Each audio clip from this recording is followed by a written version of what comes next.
Voilà, c'est encore une joie immense ce dimanche de pouvoir me tenir là devant vous pour partager cette excellente parole de Dieu avec vous.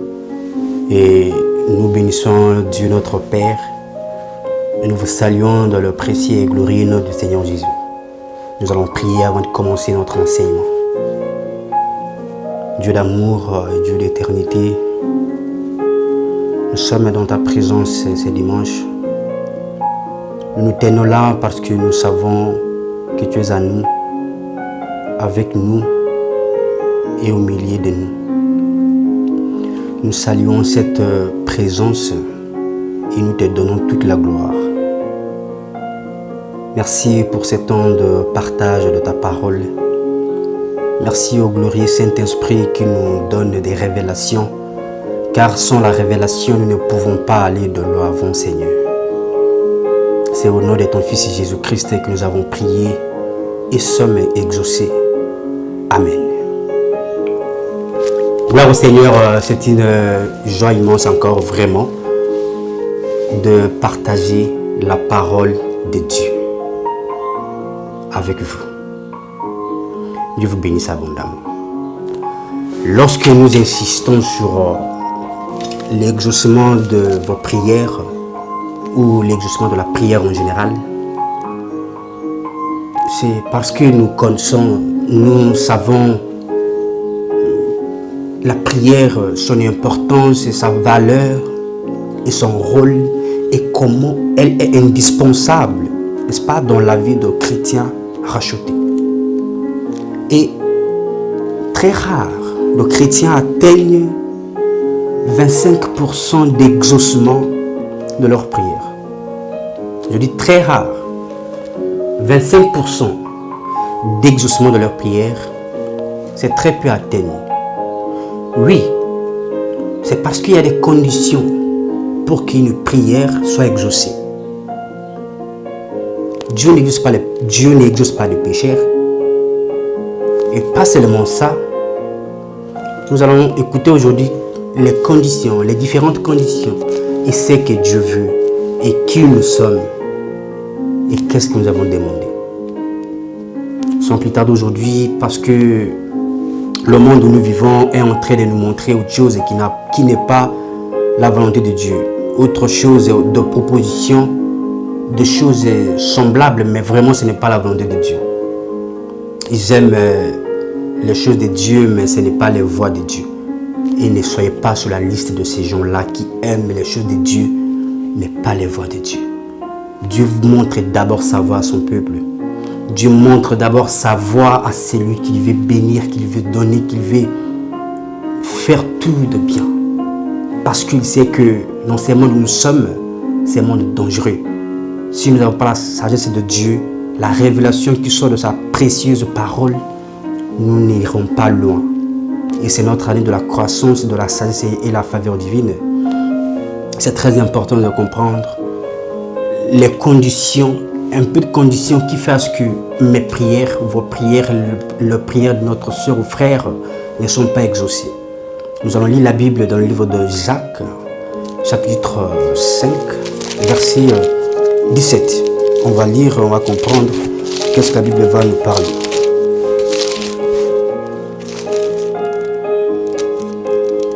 Au verset 16, d'abord je vais lire au verset 16, la Bible dit, Jacques chapitre 5 verset 16, « Confessez donc vos péchés les uns les autres et priez les uns les autres, afin que vous soyez guéris.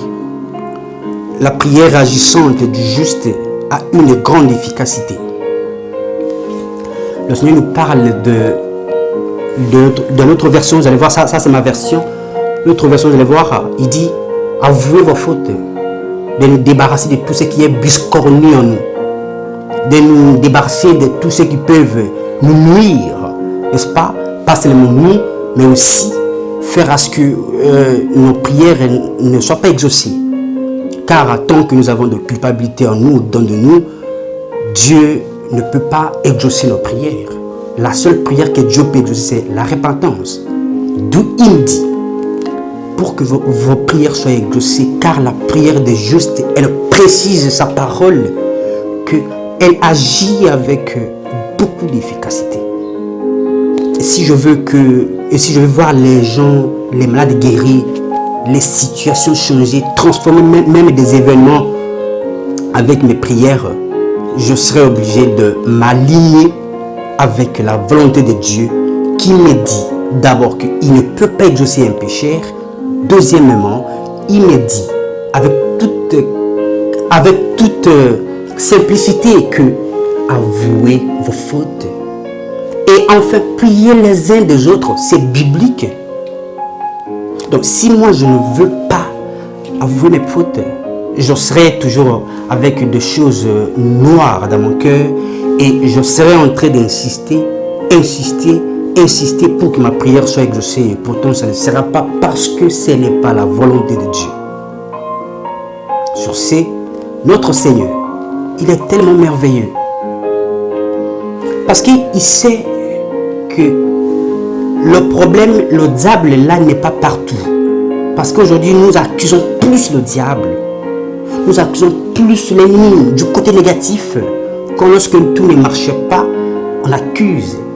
Lorsque tout est un petit peu compliqué, on accuse. On oublie d'ailleurs même qu'il y a des combats dans notre destinée. Amen.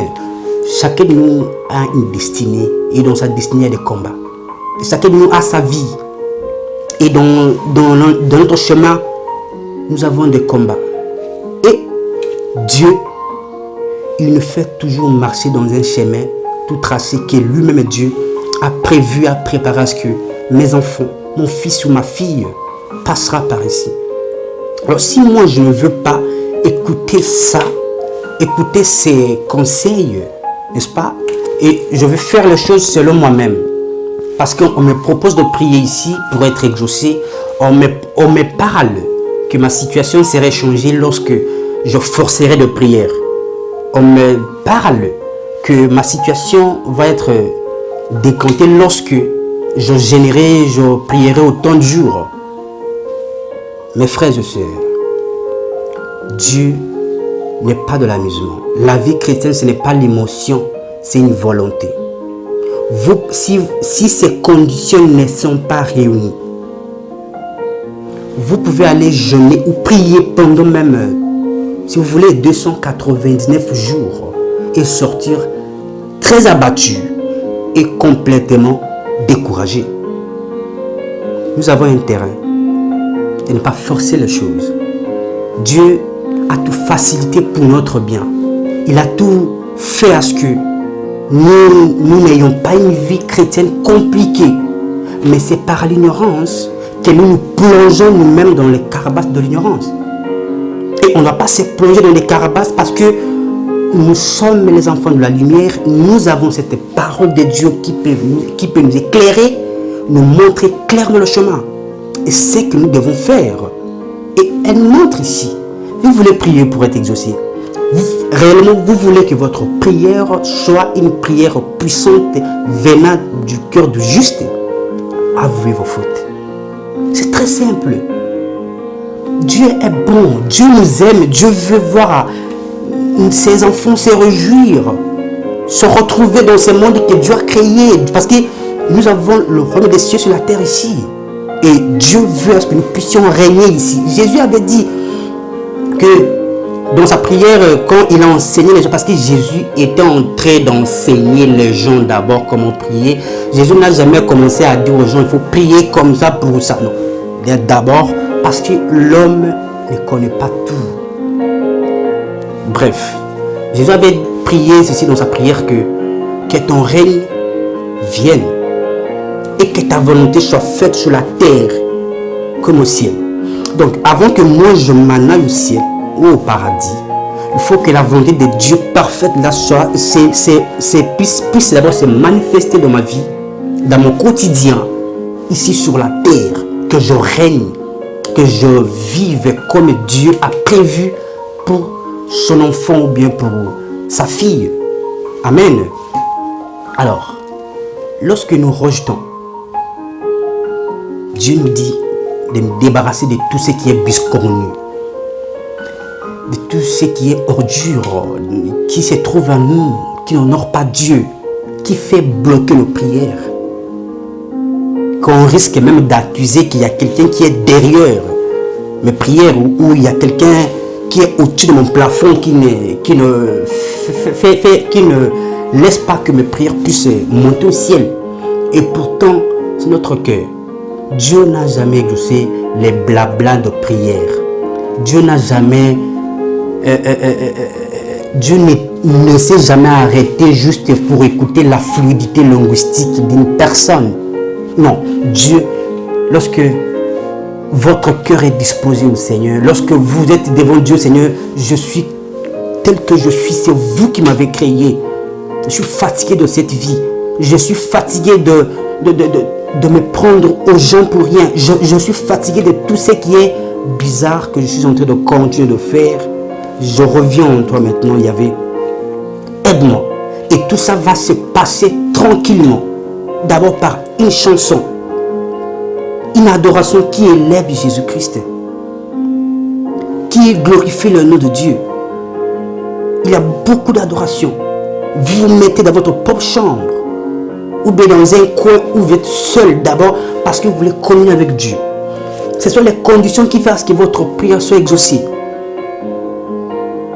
D'abord, vous commencez d'abord à louer, à reconnaître. On va lire ça, la Bible, d'abord le livre de 1 Jean chapitre 3, verset 20 à 21. On va comprendre aussi ces l'explication que nous voulons partager. 1 Jean chapitre 3, verset 20 à 21. La Bible dit ceci.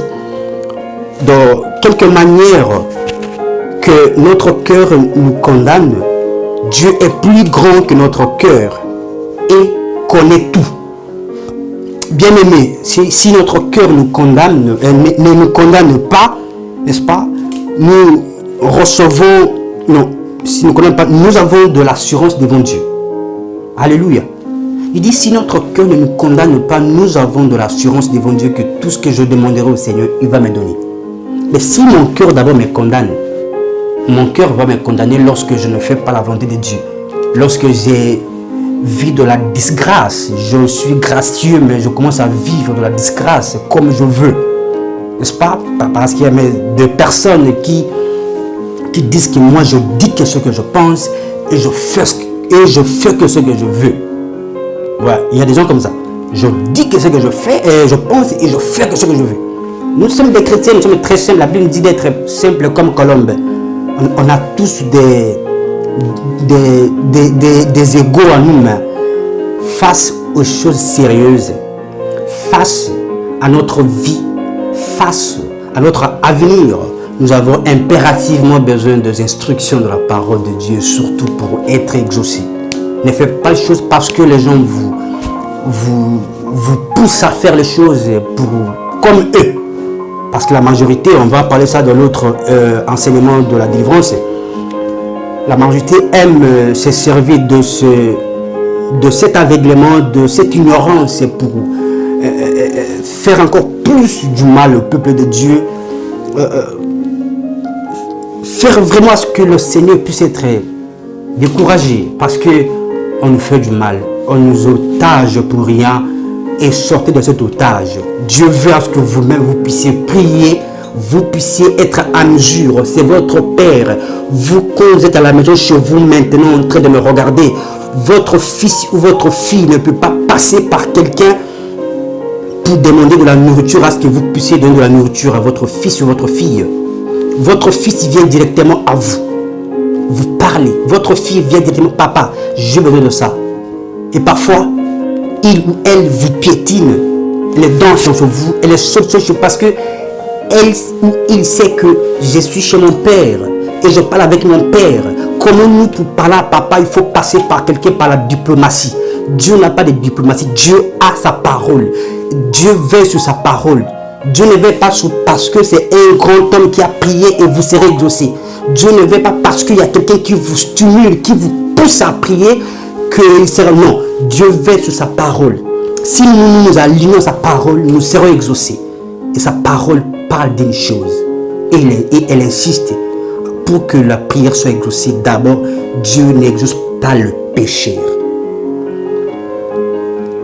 Dieu exauce celui qui prie selon sa volonté. Et dans sa volonté, il y a plusieurs aspects de sa volonté. Sa volonté parfaite, c'est un Dieu saint qui aime la sainteté. C'est un Dieu saint qui aime à ce que nous puissions être comme ses enfants.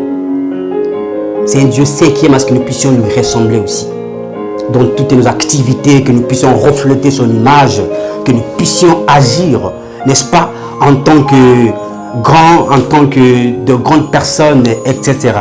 Donc, le Seigneur est merveilleux. Il est tellement, tellement merveilleux, jusqu'au point où il nous donne ceci. Amen. Il dit dans sa parole, Dieu, Éphésiens chapitre 3, n'est-ce pas?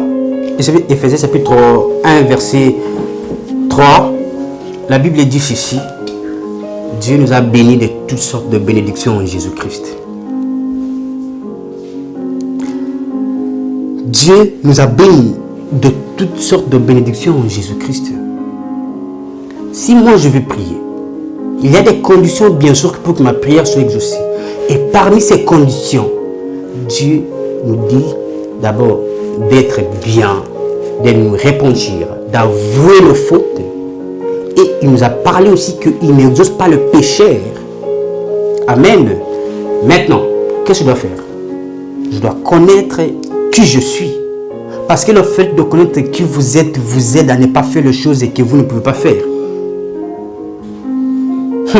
Le fait que je suis moi, ça m'aide à ne plus m'associer avec n'importe qui pour faire n'importe quoi.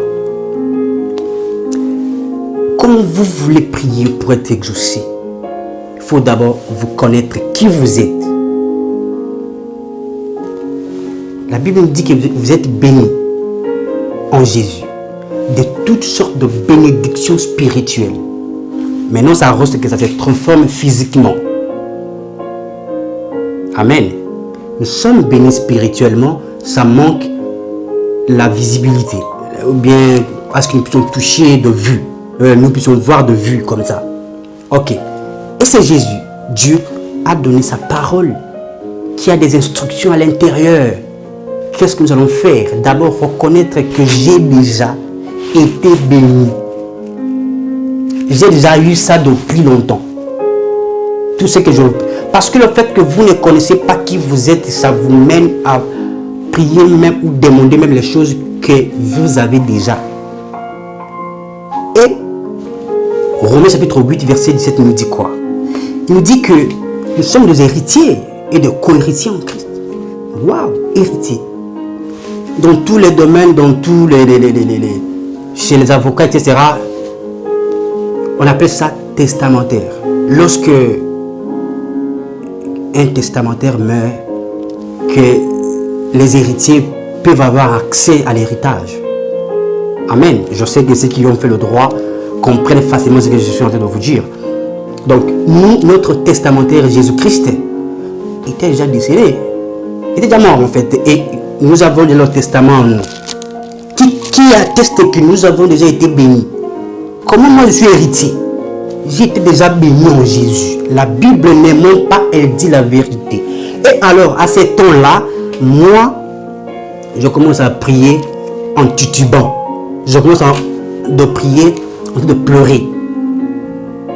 Je prie en tant que victorieux, car Jésus-Christ m'a donné déjà cette victoire. Et il m'a déjà béni. Lorsque je prie, je ne demande plus les choses que j'ai déjà. Parce que beaucoup demandent des choses qu'ils ont déjà. Et parfois, lorsqu'on est bébé, on restera toujours bébé spirituel et on ne va pas hériter tout ce qui est spirituel en nous. Un héritier grandit pour pouvoir avoir tout ce qu'il a besoin. Et vous voulez prier pour être exaucé maintenant. Le bon Dieu nous dit ceci, de nous repentir, de nous libérer, de nous pardonner les uns les autres, de nous entendre avec nos frères et sœurs à qui on veut prier avec eux. Et en plus, de reconnaître qui nous sommes, notre identité en Jésus-Christ, et nous voulons demander quoi? Est-ce que c'est que nous voulons demander? Nous n'avons pas déjà où nous voulons avoir. Il se peut que tout ce que nous demandons, tout ce que nous insistons, n'est-ce pas, de la prière, nous avons déjà. Car si vous êtes malade maintenant, c'est par ces meurtrissures que vous êtes guéri. Avant que vous puissiez tomber malade, Jésus était déjà mort pour vous. Alléluia. Donc, si c'est pour l'argent, autre chose, tout ce que vous voulez, l'élévation, etc., il nous a bénis. En Jésus-Christ, la Bible est là, notre testament. Entrez dans votre chambre, dans un lieu sacré, dans un lieu secret, et commencez à adorer Dieu. Et commencez à adorer Dieu. Et commencez à adorer Dieu. Vous verrez en quel point le Seigneur va commencer à se manifester. Le Seigneur va commencer à dévester sa puissance et toute son autorité à ce que nous puissions toujours tenir et tout ce qu'il a prévu pour ses enfants. Alors, il faut commencer à adorer Dieu, remercier Dieu, dire en quel point Jésus-Christ est Seigneur. Jésus, tu m'as tout donné. Vous chantez de cantiques comme ça, vous êtes seul, parfois seul. N'aimez pas, c'est votre vie. Ça c'est une chose de la vie. Une chose de la vie, on ne met pas tout le monde à l'intérieur. C'est sérieux, on place le sérieux à l'intérieur. Parce que c'est ma vie, c'est votre vie, c'est la vie de qui? La vie chrétienne, c'est une vie sérieuse. Il faut prendre ça au sérieux. Soyez seul. Parfois, ça demande comme ça. Il y a des choses parce que vous n'avez pas la même expérience. Lui peut vous donner son expérience de comment Dieu a fait avec de la prière, mais pas forcément que vous aussi vous passerez par ce chemin-là où vous vivrez la même réalité que lui aussi. Non. Donc, sois aussi en intimité avec Dieu seul, en louant Dieu. Dieu, Jésus, tu m'as tout donné. Jésus, tu m'as tout donné. Je sais que tu es fidèle, tu m'as tout donné. Et vous venez encore en disant que Dieu, il n'y a point quelqu'un qui est comme lui. Il n'y a point un Dieu comme toi. Alléluia. Il n'y a point un Dieu comme toi.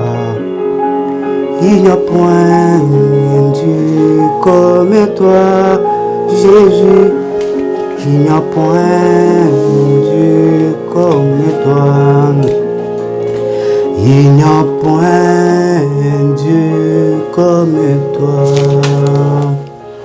Il n'y a point un Dieu comme toi. Il n'y a point un Dieu comme toi, Jésus. Il n'y a point un Dieu comme toi. Il n'y a point un Dieu comme toi, Jésus. Il n'y a point un Dieu comme toi. Il n'y a point un Dieu comme toi, mon roi. Il n'y a point un Dieu comme toi. Vous remerciez le Seigneur de toute sa puissance, de quoi il est Dieu. Vous rappelez qu'il n'y a pas un Dieu comme lui. Et vous demandez, vous laissez la place au Saint-Esprit de se manifester dans votre vie. Vous verrez ces changements. Vous verrez tout ce que vous avez besoin. Vous toucherez aux choses interdites par le monde. Car Dieu va vous donner la puissance et la force. Le glorieux Saint-Esprit va se manifester tel qu'il est. Car c'est le Saint-Esprit qui est allé récupérer Jésus-Christ dans le séjour des morts. Il a la puissance illimitée. Et le Saint-Esprit habite en nous. N'attristons pas le Saint-Esprit de Dieu. Faisons bien les choses pour que Dieu soit fier de nous. Pour qu'un jour nous puissions être en face de Dieu et dire oui Seigneur, c'est moi qui faisais ça pour toi. C'est moi, parce que tout ce que nous faisons, le diable voit. Tout ce que nous faisons, Dieu voit. Et tout ce que je fais, je sais aussi. Donc, 3 personnes nous voient et nous observent. Vous-même, vous savez tout ce que vous faites. Dieu voit tout ce que vous faites. Et le diable aussi voit tout ce que vous faites. À dimanche prochain, on va essayer de développer sur la délivrance. Et on va enchaîner avec d'autres enseignements. Que Dieu vous bénisse abondamment. C'est votre frère racheté de l'Éternel. À dimanche prochain. Soyez bénis abondamment. Merci.